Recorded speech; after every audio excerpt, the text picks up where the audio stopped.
안녕하세요. 유니브 클래스 입시 이야기 윤여정입니다. 오늘은 과외에 대해서 좀 얘기를 해보려고 합니다. 특히나 어머님들이 궁금해하시는 그래도 괜찮은 과외 선생님과 이런 선생님은 조금 피해야 한다, 구별하는 방법에 대해서 조금 얘기를 해보려고 합니다.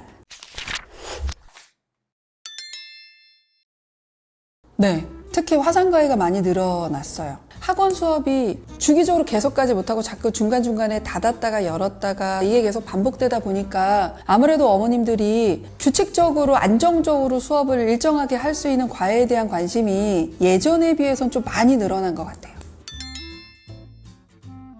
과외가 꼭 필요한 친구는 크게 두 가지 유형이라고 보시면 되는데, 첫 번째는 기다려준다 해서 자기 얘기를 하지 못해요. 어려운 부분이라던가 학습적으로. 이런 친구들은 과외가 꼭 필요하고요. 두 번째는 자기주도적이지 않아요. 그러니까 스케줄 관리나 공부라던가 또는 숙제라던가 이런 것들을 일일이 꼼꼼하게 체크 안 하는 친구들이 있거든요. 이런 친구들은 조금 더 과외가 맞는 친구들이라고 보시면 되고요. 그러나 스스로 숙제가 주어지면 숙제를 충분히 하고, 어려운 것도 질문지도 다 체크를 해서 질문도 하고, 그다음에 진도를 나갔을 때 저 이런 부분 되게 어려운데 한 번만 더 설명해 주시면 안 돼요? 라고 적극적으로 요청을 하는 친구들은 굳이 과외까지 병행하실 필요는 없다라고 말씀을 드리면 될 것 같아요. 그 대학생 강사와 전문 강사 각각의 장단점에 대해서, 일단은 대학생과의 가장 큰 장점은 전문 강사가 갖고 있지 않은 열정을 갖고 있는 친구들이 간혹 있어요. 모두 다 그러진 않습니다. 나도 작년까지, 재작년까지 고3이었고 나도 고딩이었고, 그래서 이 아이가 어디가 어려운지 알고, 그래서 내가 이걸 조금만 도와주면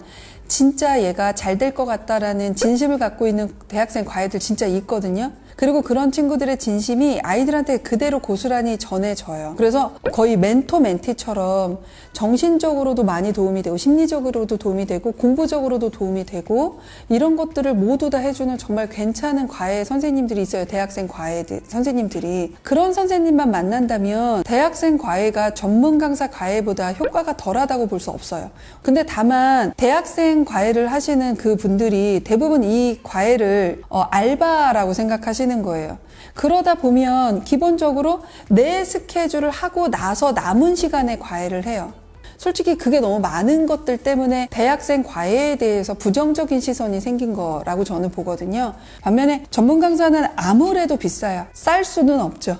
다만 전문 강사라고 할 때 어머님들이 착각하시는 것 중에 하나에 대해서 좀 얘기를 해드리고 싶은데, 최소한 수능을 전문 강사한테 과외를 한다고 하면 이 전문 강사가 아무리 적어도 5, 6년도 정도의 6, 9 수능의 문제 유형 머릿속에 다 있어야 해요. 그리고 EBS 교재의 어느 부분을 활용할 건지, 또는 EBS 교재의 이 부분을 좀 뺄 건지, 이런 것들에 대한 마인드도 있어야 하고, 그다음에 올해 6월 또는 9월에 이 모평 문제가 이전 기출에 비해서 어떤 것이 달라졌는지, 어떤 것들이 좀 추가됐고 어떤 것들은 좀 빠졌는지, 이런 것들을 다 가지고 있을 때를 비로소 저희는 전문 강사라고 하지, 학원 경험이 많은 강사를 전문 강사라고 보지 않습니다. 그래서 이 전문 강사의 기준을 어머님들이 좀 다시 잡으셔야 해요. 그래서 이게 되는 전문 강사이면 개념을 다 이해했는데도 불구하고 어디가 부족한지, 아니면 개념 이해 자체가 안 돼 있는 건지를 판단해 주실 수 있으세요. 그것이 전문가의 강사분들이 갖고 있는 가장 큰 장점이라고 저는 생각을 하죠. 크게 두 가지 정도를 먼저 말씀드리고 싶은데요. 일단 첫 번째는 기본을 지키지 않는 선생님이 내 아이의 수업에 책임감을 갖고 있다고 보시면 안 돼요. 결단코. 예를 들어 주 1회 또는 주 2회 과외 시간을 잡았어요. 근데 이 약속을 너무나 쉽게 자기 스케줄에 맞춰서 바꾸는 선생님들 생각보다 많으세요. 이 수업 자체의 약속도 이렇게 쉽게 저버리시는 선생님이 과연 이 수업에 책임감 있게 할 수 있느냐? 쉽지 않아요. 그래서 그 기본에 충실한 선생님이 일단 좋은 과외 선생님이고요.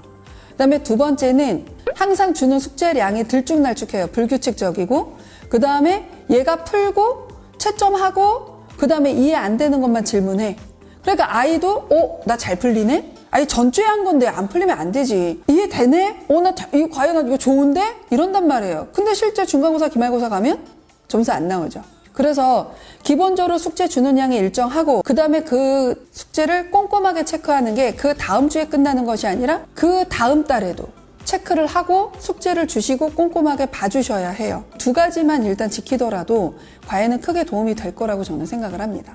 온라인 플랫폼이 많아졌잖아요. 정말 많이 생겼던데요. 네. 어떤 것들이 좀 아세요? 대표적으로 유명한 건 김과외나 숨고, 과외팡팡 뭐 이런 데도 있고 되게 많은 것 같아요.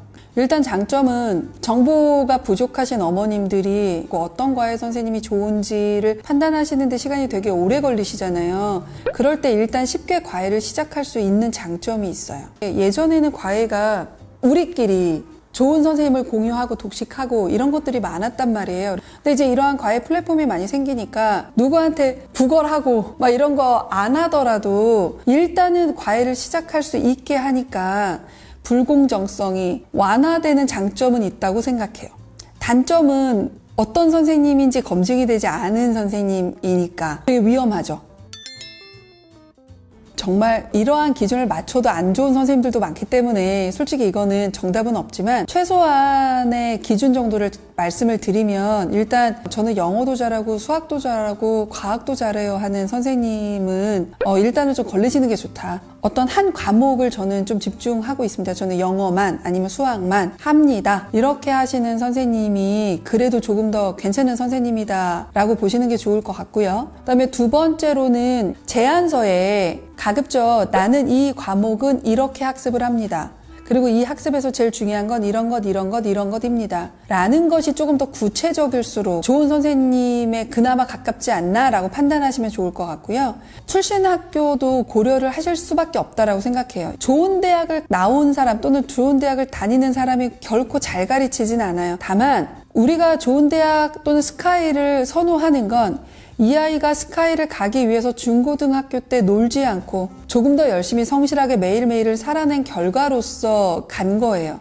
그 성실성은 최소한 보장이 된다라고 생각을 하거든요. 그래서 그 정도 선 정도만 일단 체킹을 해도 괜찮지 않을까 하는 생각이 듭니다. 그때그때의 중기말고사를 위해서 내신을 하는 과외의 경우는 솔직히 대단히 전문적인 비싼 강사가 필요하다고 생각하지 않아요. 주 1회로 전문 강사를 붙이는 것보다 차라리 그 돈으로 주 3회나 4회의 괜찮은 대학생 과외를 해서 좀 더 자주 보게 하는 게 좋을 것 같아요.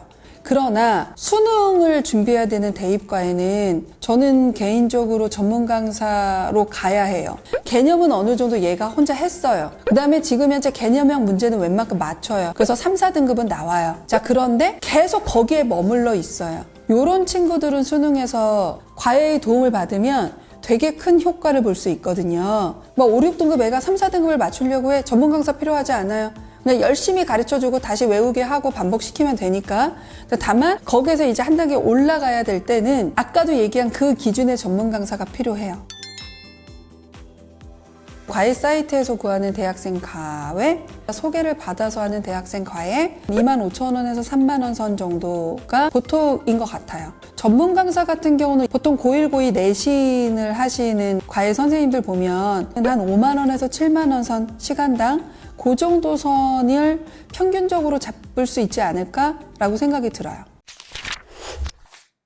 지금까지 과외에 대해서 좀 얘기를 했어요. 과외도 다양한 학습의 유형 중에 하나일 뿐이지 이 모든 것을 능가하는 최선의 선택이 과외라고 생각하시는 건 좋지 않습니다. 다만 다른 영역에서 안 되는 부분을 보완하는 요소로서의 과외는 매우 효과적일 수 있어요. 우리 아이한테 딱 맞는 과외 선생님을 만나는 건 엄청난 운도 따라야 하고 그 다음에 아이와 합이 맞춰지는데 시간이 들어요. 한두 달 하고 성적 안 나온다고 아닌가 보다 하고 또 바꾸고 또 바꾸는 형태는 좋지 않습니다. 다만 최소한 이 정도 선생님은 좀 걸으셔라 라는 말씀은 드렸고요. 그 정도 기준에 부합하시는 선생님이라면 최소한 한 학기 정도는 과외를 해봐야 이 선생님이 이 아이하고 얼마나 맞는지를 확인하실 수 있어요. 그래서 너무 성급해 하시지도 마시고 조급해 하시지도 마시고 잘 판단하셔서 과외가 우리 아이에게 정말 도움이 되는 학습 방법이 되기를 바라봅니다.